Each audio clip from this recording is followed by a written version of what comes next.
నారాయణపేట జిల్లా మక్తల్ పట్టణంలో ఎడతెరిపి లేకుండా కురిసిన భారీ వర్షానికి కేశవ్ నగర్ లో 8 ఇండ్లు కూలిపోయాయి. దీంతో ఇల్లు కోల్పోయిన ప్రజలు తీవ్ర ఇబ్బందులకు గురవుతున్నారు.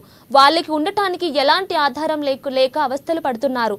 ఇక రాత్రి కురిసిన భారీ వర్షానికి మక్తల్ పట్టణంలో పలు ఇండ్లు కూలిపోయాయి. ఇక ఈ ఘటనలో ముందు జాగ్రత్తగా స్థానికులు ఇల్లులో ఎవరు లేకపోవడంతో ప్రాణాపాయం తప్పింది.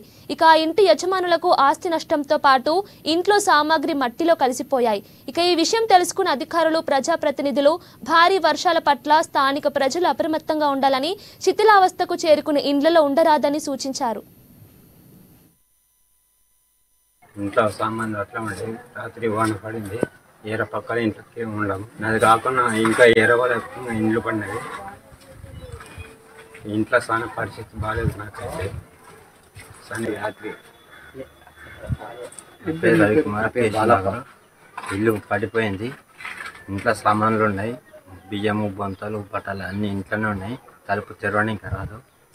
ఇంట్లో సామాన్లు అట్లే ఉన్నాయి. బియ్యము, పప్పు, బ్యాలు అన్నీ ఇంట్లోనే ఉన్నాయి. వేరే వాళ్ళ ఇంట్లో పండుకున్నాము. సామాన్లు అయితే తీసుకుని ఇంకా పరిస్థితి రాదు. మాకు ఉండడానికి ఆధారం లేదు. నువ్వు మాకు సాయం చేయాలని కలిసి అలా వారం నుంచి వర్షం స్టార్ట్ అయ్యే వల్ల దానివల్ల ఇల్లు పడిపోయింది. అంటే వరద నుంచి అట్లే వర్షం కురుస్తూనే ఉన్నాయి. అదే ఇంట్లోనే ఉన్నాం మేము. ఇంతవరకు పడిపోయింది అంటే అన్ని పడికే సామాన్లు అన్ని బయట తెచ్చి పెట్టుకున్నాము. ఇక అన్ని మొత్తం బయటనే ఉన్నాము మేము. కేశవ్ నగర్ మొత్తాలు మా ఇల్లు పడిపోయి రాత్రి పడిపోయింది. పక్కన ఇంట్లో ఉన్నాము. ఏమి తినడానికి ఏం లేవు, ఉండటానికి ఏమి ఇల్లు లేదు, ఏం లేదు. పక్క ఇంట్లో ఉన్నాము. మా అత్తలు ఇంట్లో వాళ్ళు కూడా ఎక్కడైనా పోవాలంటే కష్టమే. మాకు ఏదైనా దయచేసి మాకు ఇల్లు శాంతి గురించేలా కావాలి గవర్నమెంట్ నుండి. ఇది మేము కోరుకుంటున్నాము.